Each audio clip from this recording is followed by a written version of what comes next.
Hi everyone, আজকে আপনাদের সামনে নিয়ে চলে এসেছি রুই মাছের ভিন্ন স্বাদের একটি রেসিপি। আজকে আমরা বানিয়ে নেব রুই পোস্ত। একঘেয়ে রুই মাছের পাতলা ঝোল খেয়ে বোর হয়ে গিয়ে থাকলে একবার এই রেসিপিটি ট্রাই করে দেখুন। তো প্রথমেই মাছের পিসগুলো ভালো করে ধুয়ে নিয়ে তার মধ্যে লবণ, হলুদ ও তেল মাখিয়ে রেখে দিলাম। এরপর কড়াই গরম হয়ে এলে একে একে মাছের পিসগুলো দিয়ে সেগুলো ভালো করে ভেজে নেব। এপিট ওপিট লাল করে ভেজে মাছগুলোকে তুলে নেব।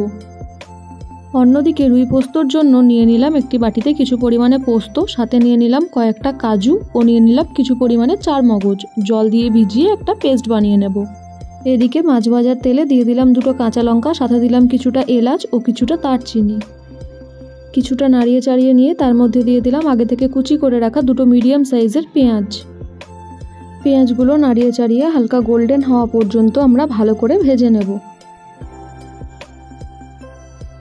দেখতেই পাচ্ছেন বেশ কিছুটা ভাজা হয়ে গেছে ও প্রায় গোল্ডেন কালারের হয়ে এসেছে। এরপর কিছুটা নাড়িয়ে চাড়িয়ে নিয়ে তাতে দিয়ে দিলাম একটি মিডিয়াম সাইজের কুচো করে রাখা টমেটো। টমেটোটাও বেশ সময় নিয়ে ভালো করে ভেজে নিতে হবে। তাই গ্যাসের ফ্লেম লো টু মিডিয়াম করে আমরা টমেটো সহ পেঁয়াজটাকে ভালো করে ভেজে নেব। কিছুক্ষণ ভাজার পরেই টমেটোটা প্রায় সেদ্ধ হয়ে এসেছে। এরপর তাতে দিয়ে দিলাম আগে থেকে করে রাখা আদা, রসুন ও কাঁচা লঙ্কা বাটা। এরপর সমস্ত মশলাটা আমরা ভালো করে মিশিয়ে নেব ও একটু সময় নিয়ে সেগুলোকে হালকা করে ভেজে নেব। কিছুক্ষণ নাড়িয়ে চাড়িয়ে নিয়ে তার মধ্যে দিয়ে দিলাম 1 চামচ লবণ, 1 চা চামচ ধনে গুঁড়ো, 1 চা চামচ হলুদ গুঁড়ো ও 1 চা চামচ লঙ্কার গুঁড়ো।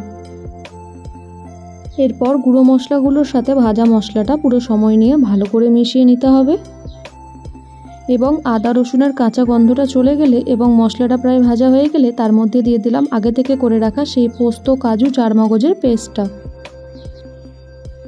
তারপর আবার সমস্তটা ভালো করে মিশিয়ে নেব এবং একটু সময় নিয়ে সেটা আবার কষিয়ে নেব। পোস্তর কাঁচা গন্ধটা চলে না যাওয়া পর্যন্ত সময় নিয়ে সেটাকে আস্তে আস্তে কষাতে থাকবো। একটুক্ষণ নাড়িয়ে চাড়িয়ে কষিয়ে নিয়ে তার মধ্যে দিয়ে দিলাম মিক্সি ধোয়া জলটা। এরপর আবারও সমস্ত মশলাটা ভালো করে মিশিয়ে নেব ও যতক্ষণ না পর্যন্ত মশলাটা পুরোপুরি তেল ছেড়ে দেবে ততক্ষণ পর্যন্ত আস্তে আস্তে আমরা কষিয়ে নেব। মশলাটা প্রায় তেল ছাড়তে স্টার্ট করে দিয়েছে। এরপর কিছুটা নাড়িয়ে চাড়িয়ে নিলাম। এরপর এতে দিয়ে দেব সামান্য পরিমাণে চিনি। চিনি দেওয়ার পর আবার সমস্ত মশলাটা ভালো করে মিশিয়ে নেব।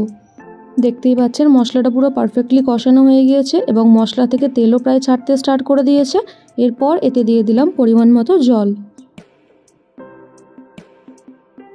জল দেওয়ার পর জলসহ সমস্ত মশলাটা ভালো করে সময় নিয়ে মিশিয়ে নেব যাতে করে কোনো দানা দানা অংশ না থাকে